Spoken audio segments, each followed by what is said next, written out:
think my dad did the best that he could with what he had because of what he was experiencing as coming out as a gay man in his 40s. I can put that into perspective, and I can even put into perspective that how broken my mother was.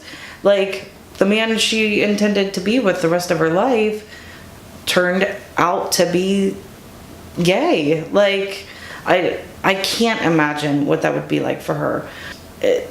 I think it was, for lack of a better term, more traumatic whenever she, the day that she didn't come home from work. And we were already moved into a new house. It was me and my sister. I think I was 15 at the time. May have been in my sophomore year. And she had met somebody at work. The day that they met and decided to start dating, she didn't come home from work that day. And that experience was, where's my mom? Why isn't she here? And that's when I feel like my addiction really took off. I mean, I don't blame her for my addiction, but I know I felt abandoned. So I started with weed and alcohol about 13, 14. It was like right around the time that my dad came out. And my family split at that point. And I was really afraid of everything else at that point. And it was just what everybody was doing. And then eventually I ended up trying Adderall, and but I continued to smoke weed and drink. And then I don't think I ever tried coke before I found out that I was pregnant, but I know after I had him, like whenever I had him, was when I was introduced to opiates. I'll never forget that feeling of Demerol for the first time. In labor pains, and coming out of that hospital on pain pills for the first time, not knowing what they could or would do to me. So eventually, like, it progressed to oxys from like Tylenol 3s or Perks, and I had tried heroin, but I only snorted it for a while. And then I want to say I didn't start using the needle until like March-ish of 08. And like I had done some other things too, like I tried ecstasy in there somewhere, like, but nothing was like opiates by that point. I knew I needed a detox. I'd been to treatment several times. I really didn't want to go, but I knew everybody else was done with me. So that's what took me to treatment. So I sat there at Neil Kennedy, like in that center area, like the pavilion place, by myself for like the very first time, realizing like everybody had given up on me because I had given up on me. And that was the day that I was just done. I was tired. I couldn't fight anymore. And I ended up staying there for 2 months. And I was referred by Dr. Rose to you, actually. Right. Yeah. And that's kind of like really where my recovery took off, in therapy, like honest therapy for the first time in my life. Let's start by just bringing up that idea of the fourth step. What seems to be bothering you the most about doing the fourth step? Having to focus on me, just me. Okay. Is there an image that goes along with that at all? Just being all alone by myself. Okay.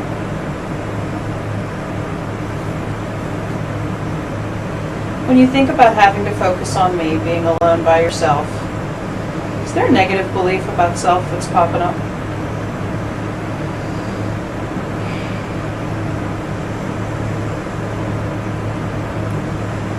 Yes. Some kind of way, like as if I'm not good enough to be around other people. Like, not that it's almost like I'm not alone because I'm choosing to be alone, but more or less because nobody else wants me around. What would you like to believe instead of that?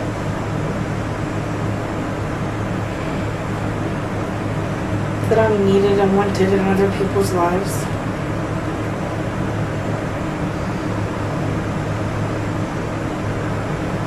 When you think about that image of you being alone, how true does that statement feel right now, that I'm needed and wanted in other people's lives? One is false, seven is true.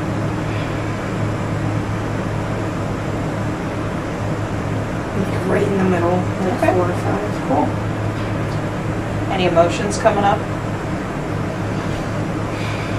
Again, when you think about having to focus on me, being alone.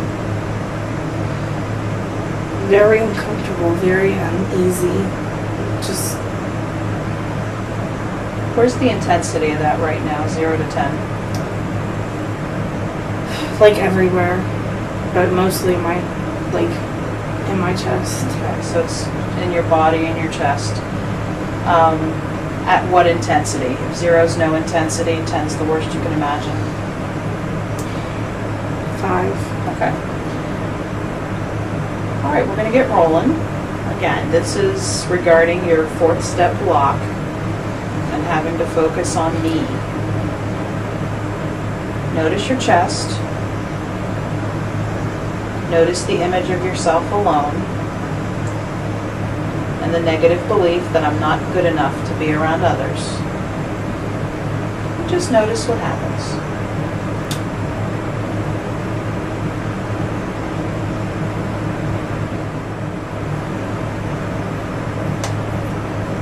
Nice deep breath.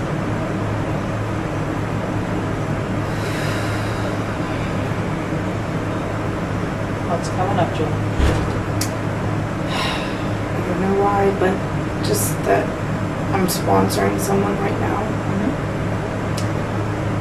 And sometimes I feel like there's absolutely nothing I can do for her. Just go with that. Nice deep breath.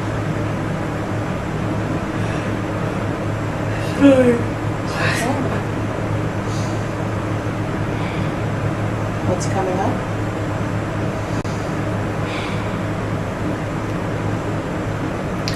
Just that this is something I've never done before going into this step, and it's like, I don't know, it just seems so foreign compared to the first 3 steps, and it's like, not that I knew what to expect in the first 3, but seriously, like, this is totally brand new, like, and it's just scary. Notice that. Nice deep breath.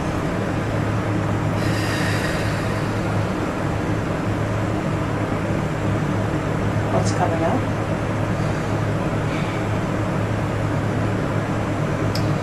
Just that sometimes I think, like, whenever I feel like I want to write, but one of the biggest reasons that I don't want to write is because I feel like my life is too complicated to put on paper. Like, everything from my past, everything all the way up into today is like, there's so much. Like, I'm just too complicated. Go with that.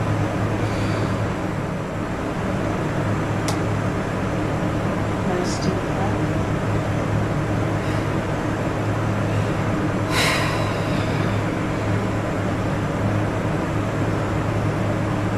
What's coming up?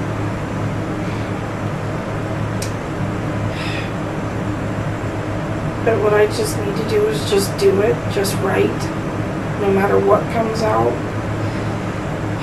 And that the only solution is to just write. And people have been telling me this for the past month, and I've been hearing them but never listening, never just doing it and fighting it, or not fighting, but just doing it. Something like that idea, just doing it, no matter what comes out.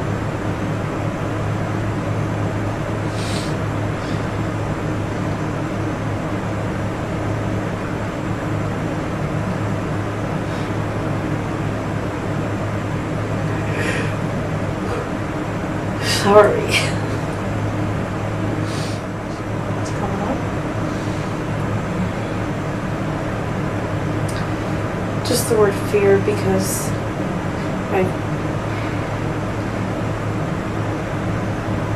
I'm starting to see that the only thing that's gonna ease the discomfort and give me a peace of mind is to do this. And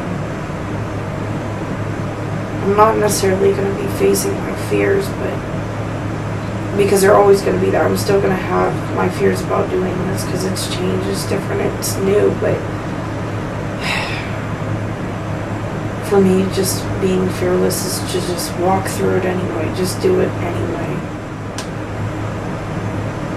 Deep breath.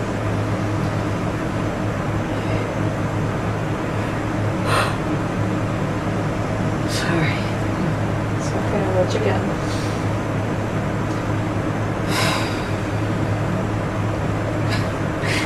You're gonna laugh, but I'm gonna go right. Yes! I'm serious. I'm like, but that's just what's going on right now. That's how I feel. Notice that feeling. Just embrace that, Julie.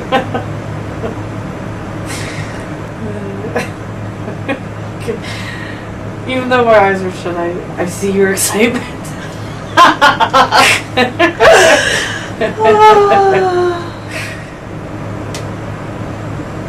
breath.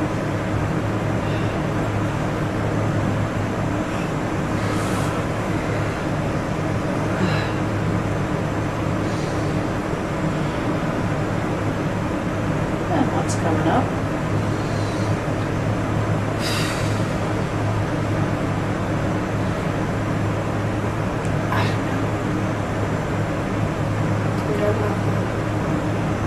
Other than you want to go home and write.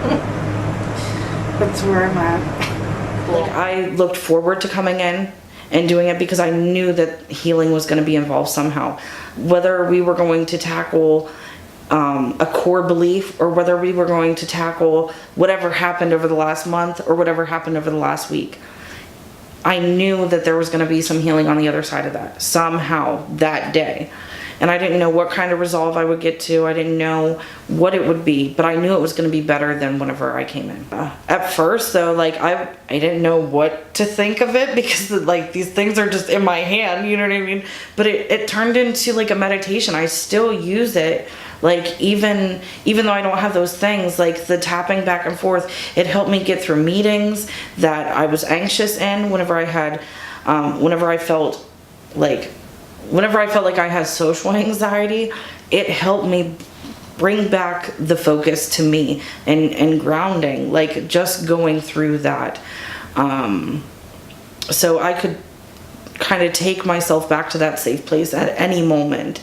Even if I couldn't like mentally picture my safe place, I could physically like feel better.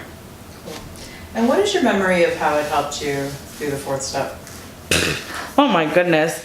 Like because of the things that come up in a fourth step, I mean, resentment, strong resentments towards my mom, towards my dad, towards my family, towards Evan's father, from not even knowing I had anger issues came up, you know, to my fears, to my sex life, to my insecurities, all the things that come up in a fourth step, I was able to manage those emotions. I could start to deal with them and heal from them through EMDR sessions. And by the time I had to sit down and go over it with my sponsor and do a fifth step, it's not that I had already worked through all of it, because there was still a lot of stuff, a lot of awareness that I needed to have from working on that with a sponsor. But just the regular feelings that come up, that surface from exposure, exposure. Writing about it, I didn't know it was going to come up. It was like the first time I ever really looked at me, and that was scary and traumatic. So of course it was going to come up in our EMDR sessions, and it helped me survive emotion. Tell me what you mean by EMDR helped you survive emotion. Oh, because emotions would come up during a session, like as things came up. I never knew what was going to come up. I don't know if you knew that. I never knew what was going to come up. I don't know if you knew what was going to come up. But when it did, So did the emotions, so did the feelings, and I didn't know what to do with those. Because I had been emotionally numb for so long, I had no idea what was going to come up, and I knew I was in a place where, regardless of what came up, it was going to be worked through. And I wasn't going to feel it, and that impending doom of just a feeling. Just a feeling. I didn't have that impending doom over feeling anymore. How has that served you as a woman in long-term recovery? That ability to not be scared of emotion? Oh gosh. Wow. Because I'm more familiar and with the feelings, with the emotions, not only am I able to express them, I have allowed other women to express them to me in the recovery process. It's allowed me to be a better friend. It's allowed me to be a better mother, because I can express and not, gosh, I don't even know how to explain it. I just know that it's not control, that's for sure. I still don't have control over my emotions, but I just have a different kind of balance now.